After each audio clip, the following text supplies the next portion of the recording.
അമൃത് Veni life quit presents daily news സായാഹ്ന വാർത്തകൾ powered by Pulimoottil silks KSFE in association with Joy Alukkas.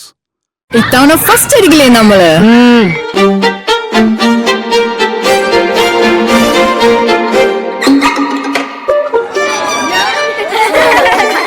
കുട്ടികൾക്കൊക്കെ pain ശല്യം ഉണ്ടാകും. അതുകൊണ്ട് ലൈസ് കിറ്റ് ഉപയോഗിച്ച് ക്ലാസ്സിൽ വരാൻ പ്രത്യേകം ശ്രദ്ധിക്കണം. ലൈസ് കിറ്റ് ലൈസ് റിമൂവർ പെയിൻ ശല്യത്തിൽ നിന്നും ഉടനടി ആശ്വാസം. നമസ്കാരം, ഞാൻ നീതു കൃഷ്ണ. ഡെയിലി ന്യൂസിന്റെ സായാഹ്ന വാർത്തകളിലേക്ക് സ്വാഗതം. ഇന്ന് ജൂലൈ 25 ശനിയാഴ്ച. നീറ്റ് പരീക്ഷാ ക്രമക്കേടിൽ പാർട്ടികളും പ്രതിപക്ഷവും കേന്ദ്രത്തെ വിറപ്പിച്ചു. ഒടുവിൽ കേന്ദ്ര വിദ്യാഭ്യാസ മന്ത്രി ധർമ്മേന്ദ്ര പ്രധാൻ രാജിവെച്ചു. നീറ്റ് പരീക്ഷാ ക്രമക്കേടുകളുമായി ബന്ധപ്പെട്ട് അദ്ദേഹത്തിന്റെ രാജി ആവശ്യപ്പെട്ട് പ്രതിപക്ഷവും കോക്രോച്ച് ജനതാ പാർട്ടിയും ശക്തമായ പ്രതിഷേധം നടത്തിയതിനു പിന്നാലെയാണ് രാജി. പോലീസ് അതിക്രമത്തിനിരയായ വിദ്യാർത്ഥികൾക്ക് ഐക്യദാർഢ്യം പ്രഖ്യാപിച്ച് നാളെ ജില്ലാ അടിസ്ഥാനത്തിൽ മെഴുകുതിരി മാർച്ച് പ്രഖ്യാപിച്ച് CJP. ധർമ്മേന്ദ്ര പ്രധാൻ രാജിവെച്ചില്ലെങ്കിൽ ഡൽഹി സമരക്കാരെ കൊണ്ട് നിറയുമെന്നും ആവശ്യങ്ങളിൽ നിന്ന് പിന്നോട്ടില്ലെന്നും സംഘടന പ്രഖ്യാപിച്ചു. വഖഫ് വിവാദത്തിൽ താൻ വർഗീയത പരത്തുന്നുവെന്ന മുഖ്യമന്ത്രി VD സതീശന്റെ പരാമർശം തെറ്റാണെന്നും സംഘപരിവാറിന്റെ നാവായി VD സതീശൻ മാറിയെന്നും പ്രതിപക്ഷ നേതാവ് പിണറായി വിജയൻ ചൂണ്ടിക്കാട്ടി. UDF സർക്കാർ സംഘപരിവാർ സേവയാണ് നടത്തുന്നത്. മുഖ്യമന്ത്രി നിലവിട്ട് പെരുമാറുന്നു. കോൺഗ്രസ് മുഖ്യമന്ത്രി BJP നിലപാട് സ്വീകരിക്കാൻ പാടുണ്ടോയെന്നും പിണറായി ചോദിച്ചു. മരുന്ന് കുറിപ്പടി ഇല്ലാതെ സിറിഞ്ചും വേദന സംഹാരികളും നൽകരുതെന്ന് മെഡിക്കൽ ഷോപ്പുകൾക്ക് ആഭ്യന്തരമന്ത്രി രമേശ് ചെന്നിത്തലയുടെ മുന്നറിയിപ്പ്. ആരോഗ്യമന്ത്രിയുമായി ഇക്കാര്യം സംസാരിച്ചിട്ടുണ്ടെന്നും അദ്ദേഹം വ്യക്തമാക്കി. BJPക്കെതിരെയുള്ള പോരാട്ടം പിണറായി വിജയനിൽ നിന്ന് പഠിക്കാൻ ഉദ്ദേശിക്കുന്നില്ലെന്ന് വിദ്യാഭ്യാസ മന്ത്രി N ഷംസുദ്ദീൻ. മതസംഘടനകളിൽ ആശയക്കുഴപ്പമുണ്ടാക്കാനാണ് പിണറായി വിജയനും CPM-ഉം ശ്രമിക്കുന്നത്. വഖഫ് വിഷയത്തിൽ യാതൊരാശങ്കയും ഉണ്ടാവേണ്ട സാഹചര്യമില്ല. തമിഴ്നാട് സർക്കാർ സുപ്രീം കോടതിയെ സമീപിച്ചിട്ടുണ്ട്. കോടതിയുടെ അന്തിമ വിധി കാക്കുകയാണെന്നും അദ്ദേഹം പറഞ്ഞു. വിഴിഞ്ഞം തുറമുഖത്തു നിന്ന് കരമാർഗമുള്ള ചരക്കുനീക്കത്തിന് കസ്റ്റംസിന്റെ അനുമതിയായി. ദേശീയപാത വഴി കണ്ടെയ്നറുകൾ കൊണ്ടുപോകുന്നതിന് ദേശീയപാത അതോറിറ്റിയും നേരത്തെ അനുമതി നൽകിയിരുന്നു. അടുത്ത മാസം 18-ന് ആദ്യ കയറ്റുമതി കണ്ടെയ്നർ മുഖ്യമന്ത്രി VD സതീശൻ ഫ്ളാഗ് ഓഫ് ചെയ്യും. ശബരിമലയിലെ പുണ്യം പൂങ്കാവനം പദ്ധതിയുമായി മുന്നോട്ടു പോകാൻ അനുമതി നൽകിക്കൊണ്ട് ഔദ്യോഗിക ഉത്തരവിറക്കി സർക്കാർ. പദ്ധതിയുടെ പണപ്പിരിവുമായി ബന്ധപ്പെട്ട വിവാദങ്ങളിൽ ADGP P. വിജയന് വീഴ്ച സംഭവിച്ചിട്ടില്ലെന്ന കണ്ടെത്തലുകളെ തുടർന്നാണ് ഈ നടപടി. തന്ത്രി കണ്ഠരര് രാജീവരുടെ മകൻ ബ്രഹ്മദത്തനെ ശബരിമല തന്ത്രിയാക്കാൻ ദേവസ്വം ബോർഡ് യോഗത്തിൽ തീരുമാനമായി. തീരുമാനം തിങ്കളാഴ്ച ഹൈക്കോടതിയെ അറിയിക്കും. ചിങ്ങം 1-ന് ചുമതലയേൽക്കും.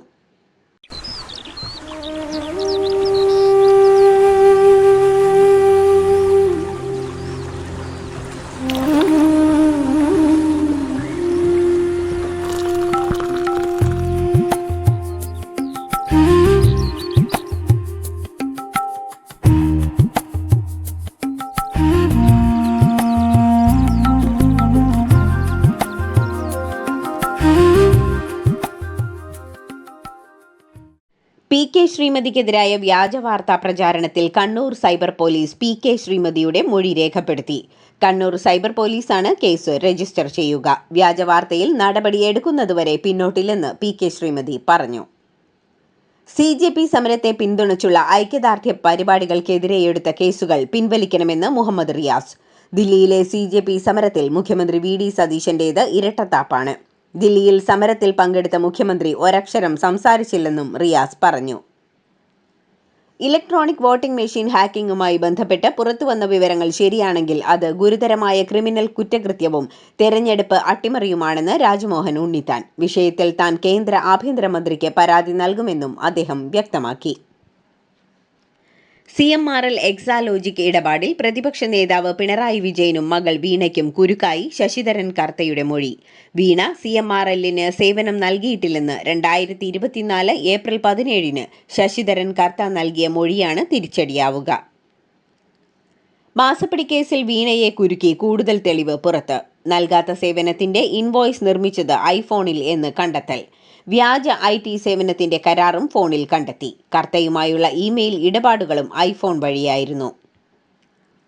സിക്കിമിൽ ജലവൈദ്യുത പദ്ധതിയുടെ തുരങ്കം തകർന്നുണ്ടായ അപകടത്തിൽ മരിച്ച അനീഷ് മോഹന്റെ മൃതദേഹം കൊച്ചിയിലെത്തിച്ചു. കൊൽക്കത്തയിൽ നിന്ന് വിമാനമാർഗമാണ് മൃതദേഹം എത്തിച്ചത്. എയർപോർട്ടിൽ നിന്ന് കോട്ടയം പാമ്പാടിയിലെ വീട്ടിലേക്ക് മൃതദേഹം കൊണ്ടുപോയി. 2 മണിയോടെ വീട്ടിൽ സംസ്കരിക്കും.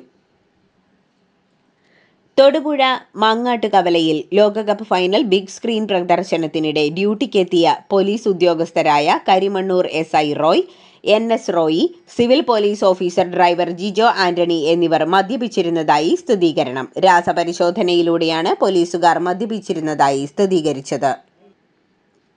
അമ്മയുടെ മൃതദേഹം മകൻ പൂജ ചെയ്ത് വീട്ടിൽ സൂക്ഷിച്ച സംഭവത്തിൽ പോലീസ് അന്വേഷണം തുടങ്ങി. കൊല്ലം കുളത്തൂപ്പുഴ RPL എസ്റ്റേറ്റിലാണ് സംഭവം. 90 വയസ്സുള്ള അമ്മയുടെ മൃതദേഹമാണ് മകൻ കൃഷ്ണസ്വാമി ആരെയും അറിയിക്കാതെ സൂക്ഷിച്ചത്. കൃഷ്ണസ്വാമിക്ക് മാനസിക അസ്വാസ്ഥ്യമുണ്ടോ എന്ന് പരിശോധിച്ചു വരികയാണ്.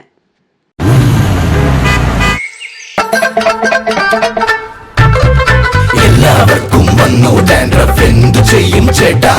പേടിക്കണ്ട, ഇവിടുണ്ടല്ലോ ഡാൻഡ്രോക്വിറ്റിൻ ഓയിൽ. ഉടനടി മാറും താരൻ, ഉപയോഗിക്കൂ വേഗം. Amritveni ഡാൻഡ്രോക്വിറ്റ്, the ultimate dandruff solution. കേന്ദ്ര വിദ്യാഭ്യാസ മന്ത്രി ധർമ്മേന്ദ്ര പ്രധാൻ രാജിവെക്കേണ്ടതില്ലെന്നായിരുന്നു BJPയിൽ ഭൂരിപക്ഷ അഭിപ്രായമുണ്ടായിരുന്നത്. സംവിധാനത്തിൽ ഉത്തരവാദികളായവർക്കെതിരെ നടപടിയെടുത്തുവെന്നും സർക്കാർ സാധ്യമായതെല്ലാം ചെയ്യുന്നുവെന്നുമാണ് അവരുടെ വിലയിരുത്തൽ. RSSനും മന്ത്രിയുടെ രാജിയിൽ യോജിപ്പില്ലായിരുന്നു. അതേസമയം മന്ത്രിയുടെ രാജിയില്ലെങ്കിൽ ഇന്നത്തെ ചർച്ചയ്ക്ക് അർത്ഥമില്ലെന്നാണ് കോക്രോച്ച് ജനതാ പാർട്ടിയുടെ ഭാഗത്തു നിന്നും ഉണ്ടായ പ്രതികരണം. ജന്തർ മന്ദറിൽ നിരാഹാരമിരുന്ന വിദ്യാർത്ഥികളുമായി കൂടിക്കാഴ്ച നടത്തി രാഹുൽ ഗാന്ധി. സമരക്കാർക്ക് 3 ആവശ്യങ്ങളാണുള്ളത്. ഇവയിൽ വിട്ടുവീഴ്ചയുണ്ടാകില്ല. ധർമ്മേന്ദ്ര പ്രധാന്റെ വകുപ്പ് മാറ്റും എന്ന് ചില വിവരങ്ങൾ വന്നിരുന്നു. അത് അനുവദിക്കില്ലെന്നും രാഹുൽ ഗാന്ധി പറഞ്ഞിരുന്നു. രാജ്യത്തെ യുവാക്കളെ ഉദ്ദേശിച്ചല്ല, വ്യാജബിരുദം നേടി അഭിഭാഷകരാകുന്നവർക്കെതിരെയാണ് താൻ പാറ്റ എന്ന പ്രയോഗം നടത്തിയതെന്ന് ചീഫ് ജസ്റ്റിസ് സൂര്യകാന്ത്. രാജ്യത്തെ യുവാക്കളിൽ നിന്നാണ് താൻ ഊർജം ഉൾക്കൊള്ളുന്നതെന്നും അവർക്കായി സുപ്രീം കോടതിയുടെ വാതിലുകൾ എപ്പോഴും തുറന്നിട്ടിരിക്കുകയായിരുന്നുവെന്നും അദ്ദേഹം വ്യക്തമാക്കി. ജന്തർ മന്ദറിലെ വിദ്യാർത്ഥി പ്രതിഷേധത്തിനിടെ Uttarakhand police constable Sher Singh uniform അണിഞ്ഞ് വേദിയിലെത്തി സർവീസിൽ നിന്ന് രാജിവെക്കുന്നതായി പ്രഖ്യാപിച്ചു. അതേസമയം ഇയാൾ നിലവിൽ സസ്പെൻഷനിലായിരുന്നുവെന്നും അദ്ദേഹത്തെ സർവീസിൽ നിന്ന് പിരിച്ചുവിടുന്നതിനുള്ള നടപടികൾ പുരോഗമിക്കുകയായിരുന്നുവെന്നും ഉത്തരാഖണ്ഡ് പോലീസ് അറിയിച്ചു. കോക്രോച്ച് ജനതാ പാർട്ടി സ്ഥാപകൻ അഭിജിത് ദീപ്കെയ്ക്ക് ടൈഫോയിഡ്. എന്നാൽ ധർമ്മേന്ദ്ര പ്രധാന്റെ രാജി ലഭിക്കുന്നതുവരെ പ്രക്ഷോഭം തുടരുമെന്നും ദീപ്കെ അറിയിച്ചു. ദില്ലി ജന്തർ മന്ദറിലെ വിദ്യാർത്ഥി സമരത്തിനെതിരായ അധിക്ഷേപത്തിൽ മേജർ രവിക്ക് വക്കീൽ നോട്ടീസ്. +2 വിദ്യാർത്ഥിനി മാളവിക തീക്കാടനാണ് നോട്ടീസ് അയച്ചിരിക്കുന്നത്. ഫേസ്ബുക്ക് ലൈവിലൂടെ വിദ്യാർത്ഥികളെ അപകീർത്തിപ്പെടുത്തിയെന്നാണ് നോട്ടീസിന്റെ ഉള്ളടക്കം.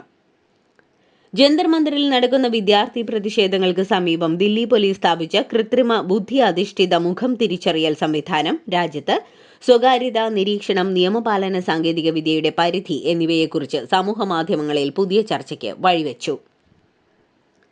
സൗദി അറേബ്യയിലെ യാൻബു, ജിസാൻ മേഖലകളിൽ അടിയന്തര ജാഗ്രതാ മുന്നറിയിപ്പ് നൽകിയെങ്കിലും സിവിൽ ഡിഫൻസ് പിന്നീടത് പിൻവലിച്ചു. മേഖലയിലെ അപായ ഭീഷണി ഒഴിഞ്ഞതായി അധികൃതർ ഔദ്യോഗികമായി സ്ഥിരീകരിച്ചു. വിക്ഷേപണം നടന്ന നിമിഷങ്ങൾക്കകം മിന്നലേറ്റെങ്കിലും കുതിപ്പ് തുടർന്ന് ചൈനീസ് റോക്കറ്റായ ലോങ് മാർച്ച് 3B. ചൈനയുടെ പ്രധാന വിക്ഷേപണ വാഹനങ്ങളിലൊന്നായ ഈ റോക്കറ്റ് പ്രതികൂല സാഹചര്യത്തെ അതിജീവിച്ച് തായ്ലാന്റിൽ 206 ഡാറ്റ റിലേ സാറ്റലൈറ്റിനെ ജിയോ സ്റ്റേഷനറി ട്രാൻസ്ഫർ ഓർബിറ്റിൽ വിജയകരമായി എത്തിച്ചു. ദേശീയ ഫുട്ബോൾ ടീമിന്റെ പുതിയ പരിശീലകനെ പ്രഖ്യാപിച്ച് ഇറ്റലി. മുൻ ലോകകപ്പ് ജേതാവ് ആന്ദ്രേ പിർലോ ആണ് ഇറ്റലിയുടെ പുതിയ പരിശീലകൻ. Italian football federation offer Pirlo തത്വത്തിൽ അംഗീകരിച്ചതായും വരും ദിവസങ്ങളിൽ ഔദ്യോഗിക പ്രഖ്യാപനമുണ്ടാകുമെന്നുമാണ് ലഭിക്കുന്ന വിവരം. അർജന്റീനയെ ഭാവി ലോകകപ്പുകളിൽ നിന്ന് വിലക്കണമെന്ന ഓൺലൈൻ ക്യാമ്പയിനിൽ പ്രതികരണവുമായി അർജന്റീന പ്രസിഡന്റ് ഹാവിയർ മിലി. അർജന്റീനയുടെ കുഴപ്പമെന്തെന്നാൽ ഞങ്ങൾ എപ്പോഴും വേറിട്ടു നിൽക്കും എന്നതാണ്. ഞങ്ങളെ ആർക്കും അവഗണിക്കാൻ കഴിയില്ല. ആളുകൾക്ക് ഞങ്ങളോട് അസൂയയാണ്, കാരണം ഞങ്ങൾ എല്ലാ കാര്യത്തിലും മികച്ചവരാണെന്നും മിലി കുറിച്ചു. ഇതോടുകൂടി ഡെയിലി ന്യൂസിന്റെ ഇന്നത്തെ സായാഹ്ന വാർത്തകൾ സമാപിക്കുന്നു. ഡെയിലി ന്യൂസിനു വേണ്ടി വാർത്തകൾ വായിച്ചത് നീതു കൃഷ്ണ. DailyNewsLive.in വാർത്തകൾ വിരൽ തുമ്പിൽ.